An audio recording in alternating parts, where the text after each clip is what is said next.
Hello everyone आज video को आपण मानक स्वागत। तो पाने जेहेतु तुम मानकर 20 तारीख काली तुम मानकर हूँ पाने एमडीसी एग्जाम। तो एमडीसी पाने तुम जानती 17टा खंडे टॉपिक रही जाऊँगी। तो पाने सिलेक्शन क्वेश्चन तो आगु जहाँ दिखाई तुम मैंने से पढ़ कारण पाने एत गुड़े topic MDC sure sure question दबा तुम मानकर पॉसिबल होनी पाने केते क्या दिहब। तो एत गुड़े टॉपिक जेहेतु तो तुम कही ईबीएस आउ तुम गुड़ा सियोर सियोर क्वेश्चन देवाई तो मुझे पिला मैंने आउ रहा आगू जहाँ आसो मुझे तुमको प्रोवाइड करी कारण ऑलरेडी चैनल बहुत सिलेक्शन क्वेश्चन प्लेलिस्ट कर पिला रखीदे तुम कम हो पाने बास खाली पढ़ा आउ साइंस टेक्नोलोजी पाने ये जो यहाँ अच्छी तुम मानकर तो पाने यार सियोर सियोर क्वेश्चन मुझे नी पाने तो आगु प्लेलिस्ट भी नथिबो। तो पाने यार बर्तमान मुझ तुम मानकर जो अच्छी पाने यहाँ बर्तमान सिलेक्शन क्वेश्चन बर्तमान देखा यार। तो पाने बर्तमान देखा तो पाने टे भूल है सोसाइटी लिखाई साइंस टेक्नोलोजी एंड सोसाइटी यहाँ हूँ सिलेक्शन क्वेश्चन पाने। तो पाने देख देखिए बर्तमान तो पाने कि व्यस्त ना जिते मुझे सिलेक्शन क्वेश्चन देती ना से ही एनफ पाने से PDF already Telegram channel share अच्छी पिन मेसेज चेक करदेव तो मैंने इजिली पाइब आ चैनल को अधिक रु अधिक मात्रा पिला माने आम चैनल को शेयर करूँ आ सब्सक्राइब करूँ पिला माने। तो पाने देख देखिए बर्तमान किसी कथा नहीं पाने तुम लिख पढ़ माने जी दिखाई प्राक्ट भलसे करनब आ पेज फिलअप कर लिख कनसेप्ट क्लीयर हो कि पाने दरकार नहीं तुम मानकर एमडीसी तुमने आ जो मानकर एनवायरनमेंट उपर नहीं एनवायरनमेंटल केमिस्ट्री आउ एजुकेशन बढ़िया जिनस पाने से इजिली लिखिपारे मन को।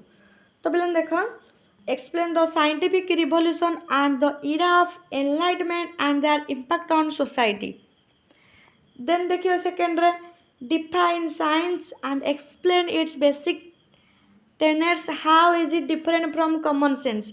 पिलाने जो लॉन्ग क्वेश्चन दिखाई तुम मानकर कीवर्ड को फॉलो कर जहाँ आसू न आसू पाने यही क्वेश्चन आंसर ही तुमने लिख निहाती पिलाने तुम मानकर हो।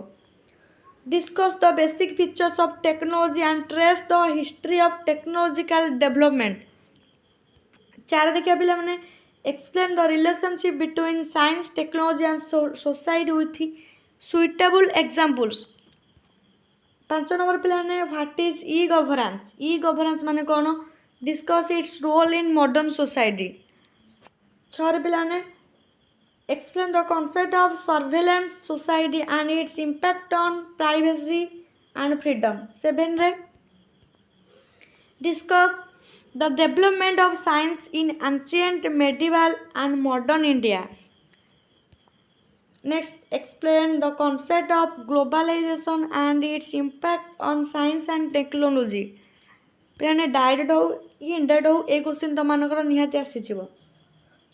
What is information and knowledge society? Explain its characteristics. तो देन देखो पिलाने 10 number discuss the role of science and technology in social development and political processes in India. 11 पिलाने explain the importance of science and technology education in India and methods to popularize it.